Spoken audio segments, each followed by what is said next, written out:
पूनम गांव की रहने वाली सीधी सादी लड़की थी।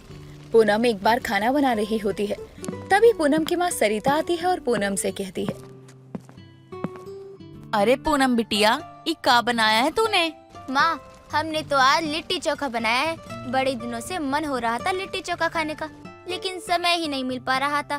तो अब जाके समय मिला तो बना दिया हम लिट्टी चोखा। बिटिया, हम तुमको कितनी बार समझाए हैं कि तुम्हारी शादी होने वाली है, वो भी शहर में। दिल्ली कितना बड़ा शहर है और शहर का रहन सहन तुझे सीखना पड़ेगा। माँ, हम भी कितनी बार कहे आपको कि शादी में भी बहुत ही समय है और तब तक हम जो भी खाना चाहते हैं ना, वो हमें खा लेने दो ना। क्या पता है शादी के बाद कुछ ऐसा खाने को मिले भी या नहीं। अरे हम ये कह रहे हैं, अगर तू यही सब बनाती रहेगी तो वहाँ भी यही बनाएगी, और फिर अगर तुझे किसी ने कुछ कह दिया तुझे अच्छा भी नहीं लगेगा। अभी समय है, थोड़ा तौर तरीका सीख लो। कम से कम तेरे ससुराल वालों को ये ना लगे कि गांव की गवार ले आए हैं हम। माँ, आपने हमको गवार कैसे कहा? अरे हम +2 किए हैं, गांव भर में हमारी बराबरी कोई नहीं कर सकता है का। अरे किस्मत तो उन लोगों की अच्छी है जिसके घर की हम बहू बनेंगे। ये तो है, लेकिन किसी को भी शिकायत का मौका नहीं देना। शहर के तौर तरीके अभी से सीख लेगी तो तुझे कोई कुछ बोलेगा नहीं और ना ही तुझ में कोई कमी निकाल पाएगा। ठीक है माँ, अगर आप इतना कह रही हैं तो हम सीख लेंगे। पूनम अपनी माँ से काफी सारी बातें करती है। कुछ दिनों के बाद पूनम की शादी वाला दिन भी आने लगता है। घर में काफी रौनक होती है और फिर पूनम के अंकित नाम के लड़के से शादी हो जाती है। शादी के बाद पूनम अपने ससुराल आती है। पूनम की सास उमा पूनम से कहती है, मेरे पति की इच्छा थी कि मेरी बहू गांव से आए, इसीलिए मैंने अपने बेटे की शादी के लिए तुझे पसंद किया। लेकिन बहू, अब तुझे भी ये ध्यान रखना होगा कि अब तो गांव में नहीं बल्कि शहर में है। माँ जी, आप चिंता मत कीजिए, हमें शहर की पूरी समझ है। हम? और कौन कौन आया है तेरे साथ? तुझे पता है ना कि बहू की विदाई होती है।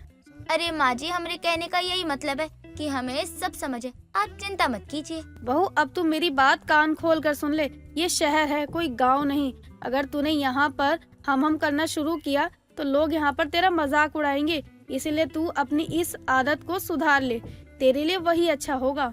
माँ जी, अब हमारी इतने सालों की आदत है, एक ही दिन में तो सुधर नहीं जाएगी ना। नहीं सुधर सकती है तो कोशिश करने लग जा, क्योंकि ये दिल्ली है, कोई गांव नहीं। उमा की बातें सुनकर पूनम अब खुद को सुधारने की कोशिश भी करती है। कुछ दिनों के बाद अंकित ऑफिस से घर जल्दी आ जाता है और सीधा पूनम के पास रसोई में जाता है। पूनम, तुम क्या कर रही हो?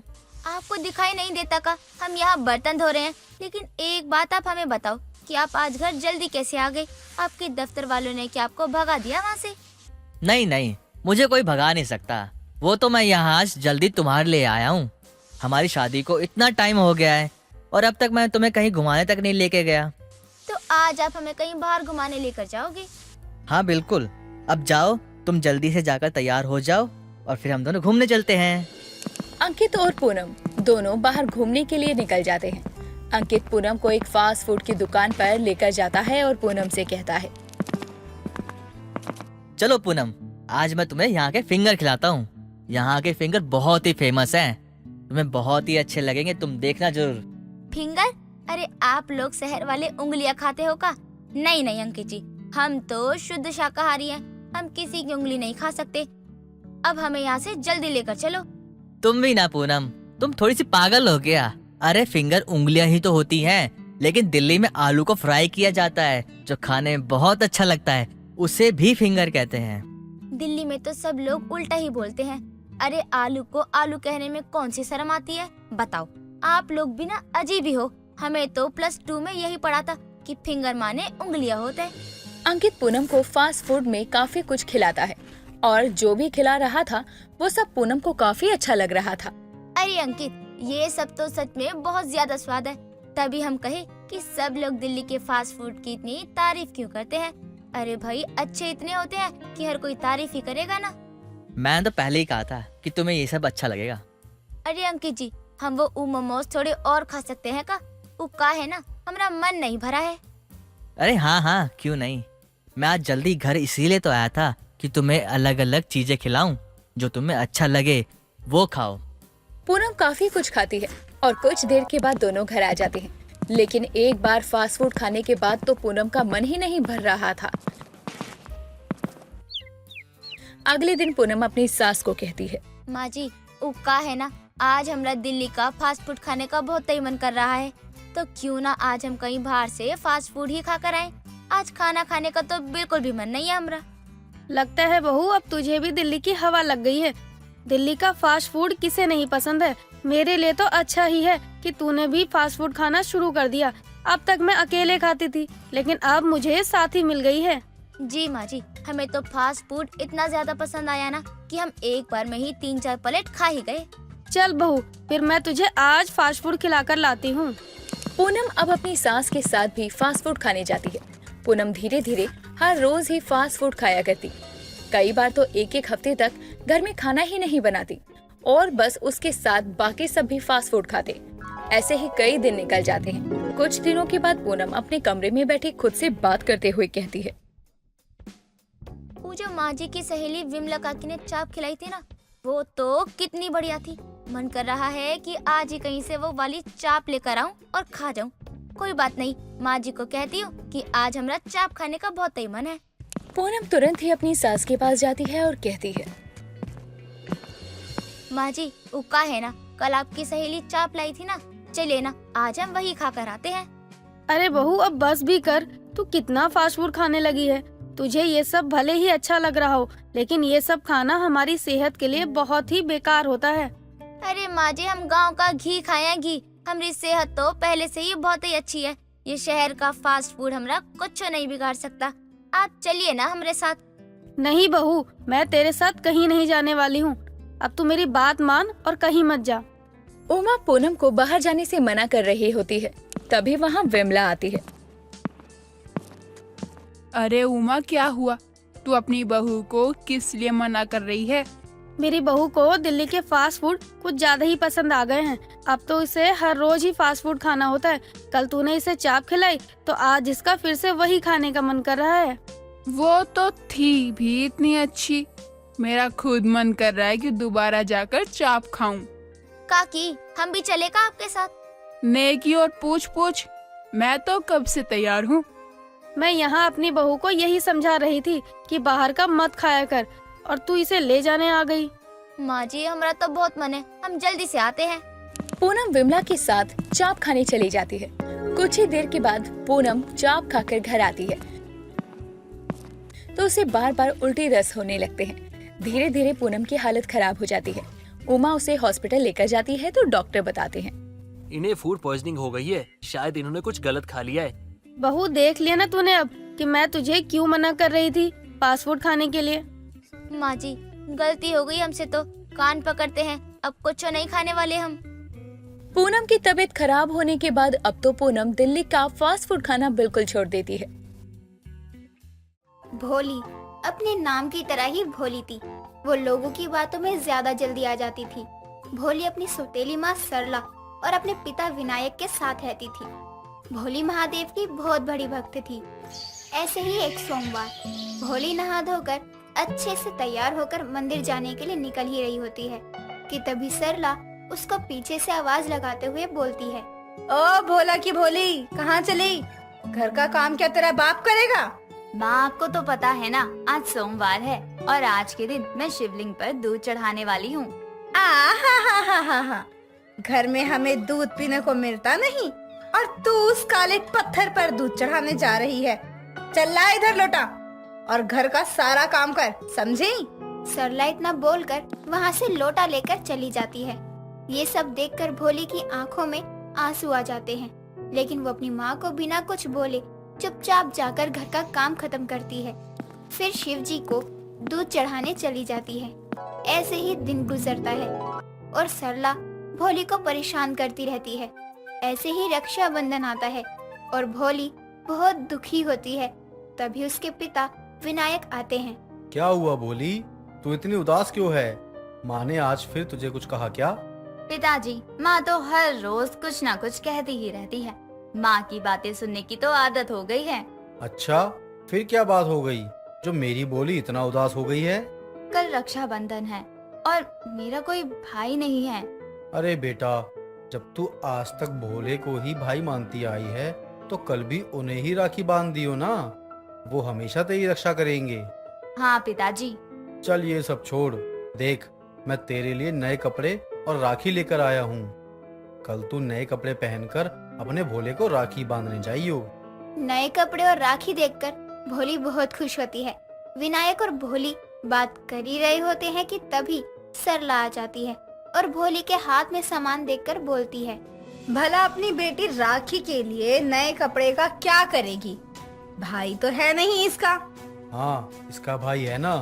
कौन? वो काला पत्थर जिस पर दुनिया भर का दूध बर्बाद करती है ये। इसे आज तक मिला ही क्या है? अरे क्या किया है इसके भोले ने? माँ, आज महादेव मेरे लिए कुछ नहीं कर रहे, लेकिन एक दिन मेरे लिए बहुत कुछ करेंगे। वो मेरे भाई हैं, वो ही मेरी रक्षा करेंगे। अरे हाँ हाँ, मैं भी देख लूंगी कि क्या किया है तेरे भोले ने। सरला इतना बोलकर वहाँ से चली जाती है और भोली भी अपने कमरे में जाकर सोने चली जाती है। अगले दिन सुबह उठकर अच्छे से तैयार होकर और राखी लेकर भोलेनाथ के मंदिर जाकर उनको राखी बांधती है और वहीं बैठकर शिवलिंग से बातें करती है। ऐसे ही वक्त गुजरता जाता है और सरला भोली की शादी शंकर नाम के लड़के से करवा देती है। भोली के ससुराल में उसकी सास सीता और पति शंकर रहते थे। शादी के अगले दिन हमेशा की तरह भोली तैयार होकर मंदिर जा रही थी कि तभी सीता बोलती है, बहू, इतनी सुबह सुबह कहाँ जा रही है? वो माँ जी, मैं मंदिर जा रही हूँ। मैं हर रोज मंदिर जाती हूँ दूध चढ़ाने के लिए। नहीं नहीं, कोई जरूरत नहीं है मंदिर जाने की।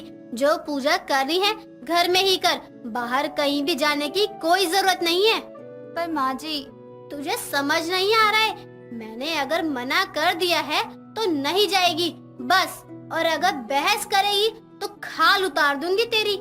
सीता इतना बोलकर वहाँ से चली जाती है और भोली भी कुछ नहीं बोलती है और घर का काम करने लग जाती है। ऐसे ही समय गुजरता है और धीरे धीरे करके भोली पर सरला अत्याचार करने लगती है। कभी उसको गर्म चिमटे से जला देती तो कभी उसे डंडे से बहुत मारती। ऐसे ही एक दिन भोली का पति शंकर नशे की हालत में आता है और उसको देखकर भोली कहती है, जी आपने शराब पी है? शराब पीना बुरी बात है। तू मेरी पत्नी है और मेरी पत्नी बनकर रहा है। मेरी माँ बनने की कोई जरूरत नहीं है, समझी? जा यहाँ से और मेरे लिए खाना लेकर आ। परवर क्या कर रही है? रुक, तुझे बताता हूँ। शंकर गुस्से में भोली को बहुत बुरे तरीके से मारने लगता है, जिससे भोली के पूरे शरीर पर निशान बन जाते हैं। भोली की आवाज सुनकर सीता भी उसको बचाने नहीं आती। ऐसे ही दिन गुजरते हैं। शंकर और सीता दोनों हमेशा भोली को मारते पीटते रहते थे। ऐसे ही एक सोमवार भोली बिना किसी को बताए मंदिर चली जाती है। वहाँ भोली की पड़ोसन विमला भोली को देख लेती है और उसके पास आती है। अरे, तू तो सीता की बहू है ना? जी मैं उनकी ही बहू हूँ, लेकिन आप कौन है? मैंने आपको पहचाना नहीं। मैं सीता की पड़ोसन हूँ। तू कभी बाहर नहीं आई है ना, इसलिए तू मुझे जानती नहीं है। अच्छा, पूजा हो गई तेरी? तो चल हम साथ में घर चलते हैं। नहीं, मैं अरे चल ना, तू डर क्यों रही है? विमला जैसे ही भोली का हाथ पकड़ती है और भोली हाथ छुड़वा देती है, अपने हाथ सहलाने लगती है। विमला की नजर उसके हाथ के निशानों पर जाती है। हे महादेव, इतने निशान तुझे तेरे ससुराल वाले मारते हैं क्या? अगर ऐसा करते हैं तो मुझे बता, मैं सजा दिलवाने में तेरी मदद करूंगी। नहीं, उन लोगों ने मेरे साथ कुछ नहीं किया। ये सब निशान काम करते हुए लगे। आप मुझे जाने दीजिए। भोली इतना कहकर वहाँ से चली जाती है और विमला भगवान के आगे हाथ जोड़कर बोलती है, हे भोलेनाथ, ये कैसी लड़की है? इसका नाम भोली है और ये खुद भी इतनी भोली है। चुपचाप अत्याचार सह रही है। अब तो आप ही कुछ चमत्कार करो भगवान। इधर विमला भोली के लिए प्रार्थना कर रही होती है और उधर भोली अपने घर आ जाती है। सीता उसको मंदिर से आता देख लेती है और उसको घर के अंदर घुसने ही नहीं देती। थोड़ी देर बाद शंकर और सीता दोनों मिलकर भोली को घर से बाहर धक्का दे देते हैं और भोली जमीन पर गिरने ही वाली होती है। तभी भोला नाम का आदमी उसे संभालते हुए बोलता है, संभल के बहन, चोट लग सकती है आपको। आप लोग इनको घर से बाहर क्यों निकाल रहे हो? तुम हमसे पूछने वाले होते कौन हो? ये हमारी बहू है, हम जो चाहे वो करेंगे इसके साथ। मेरा नाम है भोला भंडारी। आप सभी लोग मुझे भोला कह सकते हो। मैं हूँ भोली का भाई। अब से मैं अपनी बहन भोली के साथ ही रहूंगा और उसकी रक्षा भी करूंगा। भाई? अरे इसका तो कोई भाई नहीं है, तू इसका भाई कैसे हो सकता है? ये मुझे रक्षाबंधन के दिन हमेशा राखी बांधती है, तो मैं हुआ ना इसका भाई।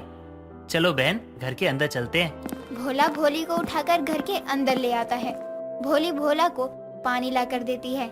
जब भोला पानी पी रहा होता है, भोली को भोला में महादेव की छवि दिखाई देती है और भोला को प्रणाम करती है। अब भोला भोली के घर में रहता है और उसकी रक्षा करता है। सीता और शंकर भोला के आने से बहुत परेशान हो जाते हैं। माँ, जब से ये भोला आया है मैं तो परेशान हो गया हूँ। हाँ, देख रहा है ना भोली को कैसे आजकल भोला की सेवा में लगी रहती है। तो कोई हम कुछ बोल दे तो कोई काम नहीं करती। आज या तो भोला रहेगा या तो भोली, एक को तो जान से मार दूंगा। शंकर गुस्से में जैसे ही मारने जाता है, तभी उसका पैर फिसल जाता है और दीवार में टकराने की वजह से उसका सिर फट जाता है। सीता और भोली उसको हॉस्पिटल ले जाते हैं, जहाँ पता चलता है कि वो अब नहीं बच पाएगा। तभी भोली भोला के पास जाती है। हे प्रभु, आप मेरे पति की जान बचा लीजिए। अगर वो मर जाएंगे तो मैं बिल्कुल अकेली पड़ जाऊंगी। उनके अलावा मेरा इस दुनिया में कोई भी नहीं है। लेकिन बहन, तुम्हारे पति ने जो कुछ भी तुम्हारे साथ किया, जितने भी पाप किए, उसकी सजा यही थी और अब उसकी आत्मा को उसके शरीर को छोड़ के जाना ही होगा। ये नियम हर मनुष्य के लिए लागू होता है और मनुष्य चाहे तो अपने सत्कर्मों से अपने पाप को कम कर सकता है। लेकिन तुम्हारे पति ने ऐसा नहीं किया। वो दिन प्रतिदिन पाप करता गया, स्त्री का अपमान किया, जिसके बाद उसके साथ ये होना तो अनिवार्य था। आप उनको माफ कर दीजिए। आप चमत्कार से उन्हें सही कर दीजिए ताकि वो अच्छे इंसान बन जाए। बचपन में माँ नहीं रही और अब पिता। कुछ भी करके आप उनकी जान बचा लीजिए। भोली अपनी पति के जान की भीख मांग रही होती है और तभी सीता उन दोनों को चुपके से आपस में बात करते देख लेती है। जैसे ही उसकी नजर भोला पर जाती है, उसको भी भोला में महादेव की छवि दिखाई देती है और हाथ जोड़कर माफी मांगते हुए बोलती है, ये क्या किया हमने? जिसको दुश्मन मानते रहे वो तो महादेव है। मुझसे बहुत बड़ी गलती हो गई। हमने भोली पर इतना अत्याचार किया और आज वो उसको ही ठीक करने की भीख मांग रही है। आज के बाद मैं भोली पर कोई अत्याचार नहीं करूंगी और उसको बेटी की तरह रखूंगी। भोलेनाथ भोले की भक्ति से बहुत खुश थे, इसलिए वो उसकी इच्छा को पूरी करते हैं और अब सब कुछ ठीक करके अपने लोग चले जाते हैं और इस तरह से भोलेनाथ ने भोली की रक्षा की। नरेश एक गरीब परिवार से था और उसके घर में उसकी पत्नी सरला और बेटी नंदू थी। नरेश गरीब होने की वजह से कभी पढ़ाई लिखाई नहीं कर सका, पर नरेश हमेशा से ही खाना बनाने में काफी अच्छा था और इसलिए नरेश एक होटल में काम किया करता था खाना बनाने का। पर किसी कारण से वो होटल बंद हो गया और अब नरेश बेरोजगार था, जिसके बाद उसे कहीं नौकरी नहीं मिली। एक दिन नरेश इंडिया गेट के सामने जा रहा था कि तभी वहाँ पर एक साइकिल पर गोलगप्पे बेचते हुए आदमी को वो देखता है और सोचता है, ये लोग यहाँ पर साइकिल से कितना सामान बेच लेते होंगे और इन्हें मिलता ही क्या होगा। क्यों ना एक बार उस गोलगप्पे वाले से पूछूं।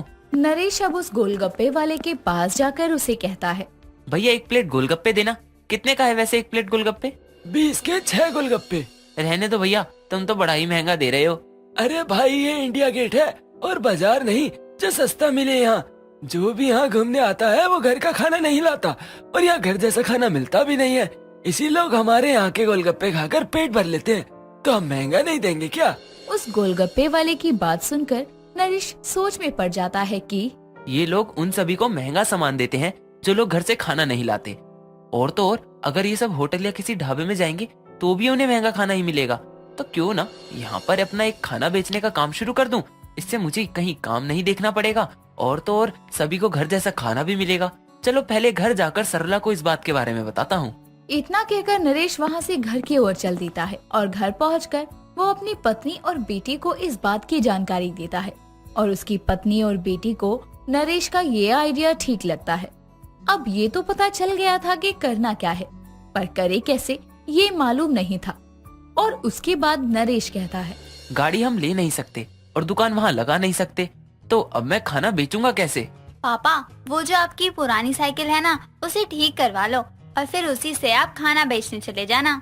हाँ जी, नंदू ठीक कह रही है। वैसे मैंने भी पहले यही सोचा था, पर एक साइकिल वाले गरीब से कोई खाना खरीदेगा? पापा, एक आइडिया आया है। क्या? अगर लोगों को ये बताना है कि आपका खाना बहुत ही टेस्टी है, तो हम कुछ ऐसा करेंगे। इतना कहकर नंदू अपने माँ बाप के कान में कुछ फुसफुसाने लगती है और फिर नरेश कहता है, नहीं, मुझे ये सब गलत लग रहा है। अगर किसी ने देख लिया तो काम शुरू होने से पहले ही बंद हो जाएगा। अजी आप चिंता मत करो, कोई भी पहचान नहीं पाएगा। ठीक है, करके देख ही लेते हैं। अब नरेश और उसकी पत्नी साथ ही बेटी तीनों मिलकर अगले दिन सुबह सुबह छोले चावल, दाल चावल, राजमा चावल बनाते हैं और एक बड़े से बॉक्स में अलग अलग पतीलों में रख देते हैं। जिसके बाद नरेश अपनी साइकिल पर खाना लेकर इंडिया गेट के लिए रवाना होता है। वहाँ पहुंचकर नरेश एक पेड़ के नीचे अपनी साइकिल वाले खाने को लेकर जाता है और आवाज लगाता है, गर्मा गर्म घर जैसा खाना खाओ और सेहत बनाओ। दाल चावल, छोले चावल, राजमा चावल, जो मर्जी खाओ, सिर्फ 20 रुपया प्लेट। काफी देर आवाज देने के बाद भी जब कोई नरेश से खाना नहीं लेता और सभी अपने गोलगप्पे और जंक फूड में बिजी थे, तभी वहाँ एक बूढ़ी औरत और एक छोटी बच्ची आती है। वो औरत और बच्ची नरेश की बीवी और बेटी ही थी। अब नरेश की बीवी बूढ़ी औरत बनकर नरेश से कहती है, साइकिल पर खाना बेचने वाले, जरा एक प्लेट दाल चावल देना और हमारी पोती को राजमा चावल। बड़ी भूख लगी है, लेकिन यहाँ तो खाने को कुछ मिलता ही नहीं है। जी माता जी, देता हूँ बस। अब नरेश नंदू और सरला को दाल चावल और राजमा चावल दे देता है और दोनों माँ बेटी वो खाकर अपना ड्रामा शुरू करती हैं, जैसा कि उन्होंने प्लान बनाया था। दादी दादी, ये खाना तो बड़ा ही टेस्टी है, मैंने तो आज तक ऐसा खाना खाया ही नहीं। हाँ मेरी बेटी, खाना तो बहुत ही अच्छा है, मैं तो अब एक प्लेट पैक भी करवा कर ले जाऊंगी घर। दोनों माँ बेटी भर भर कर खाने की तारीफ करते हैं और उन्हें देखकर वहाँ मौजूद सब लोग उन दोनों की तरफ देखने लगते हैं और नंदू को इतना चटकारे लगाकर खाना खाते देखकर बच्ची भी वहाँ खाना खाने की जिद करने लगते हैं और फिर उन लोगों को भी वहीं से खाना लेना पड़ा। जिसके बाद जब वो लोग नरेश का खाना खाते हैं तो उसकी खूब तारीफ करते हैं और अब जो नरेश और उसके परिवार ने सोचा था वो पूरा हो गया। सभी लोगों को खाना बहुत पसंद आया और देखते ही देखते कुछ ही घंटों में सारा खाना खत्म हो गया। ये देखकर नरेश बहुत खुश होता है। नरेश, सरला और नंदू घर आते हैं और आज की कितनी कमाई हुई वो देखते हैं। तभी नरेश कहता है, आज पहला दिन था और पहले दिन सबको हमारा खाना बहुत पसंद आया और देखो आज हमने पूरे 1500 की कमाई की है। अब बस भगवान करे हमारे ये साइकिल वाला खाना ऐसे ही रोज बिके और हम इस गरीबी से बाहर आएं। आप सही कह रहे हैं जी। अगली सुबह नरेश जल्दी उठकर खाना बनाने का सारा सामान ले आता है और जल्दी जल्दी खाना बनाकर फिर से इंडिया गेट बेचने जाता है। अब रोजाना ही नरेश अपनी साइकिल पर खाना लेकर बेचने जाता और अच्छी कमाई करता। सस्ता और अच्छा घर जैसा खाना पाकर लोग भी खुश थे, लेकिन इस बात से वो लोग जल रहे थे जिनकी अब नरेश के साइकिल वाले खाने की वजह से कमाई नहीं हो रही थी। इसीलिए एक दिन जब सुबह सुबह नरेश खाना लेकर साइकिल से जा रहा था तो वो चाय की दुकान पर साइकिल रोक देता है और चाय पीने लगता है। इतनी ही देर में एक आदमी पीछे से आता है और नरेश के खाने के बॉक्स में कुछ मिला देता है और नरेश को इस बात का अंदाजा भी नहीं था क्योंकि वो चाय पी रहा था। तभी वो चाय पीकर वहाँ से अपने खाने की साइकिल लेकर चल देता है। अब नरेश के पास एक आदमी आकर कहता है, भैया जल्दी से एक प्लेट छोले चावल दे दो। जी देता हूँ। नरेश उस आदमी को छोले चावल दे देता है, लेकिन खाना खाने के बाद उस आदमी के पेट में जोरों का दर्द होता है और वो कहता है, अरे मेरे पेट में इतना दर्द क्यों हो रहा है? भाई शायद आपने कुछ सुबह उल्टा खा लिया होगा। हाँ शायद आप ठीक कह रहे हो। इतना कहकर वो आदमी वहाँ से पेट पकड़कर चला जाता है। उसके बाद एक औरत आती है और नरेश के पास आकर कहती है, भैया एक प्लेट दाल चावल दे दो, तुम्हारे यहाँ के दाल चावल जैसा स्वाद कहीं भी नहीं मिलता, कुछ अलग ही स्वाद है इनमें। अरे नहीं बहन जी, ऐसा तो कुछ भी नहीं है, ये लीजिए आपके दाल चावल। अब वो औरत नरेश के दाल चावल खाती है और उसके पेट में दर्द शुरू हो जाता है और वो भी वही सब कहती है जो उस आदमी ने कहा था।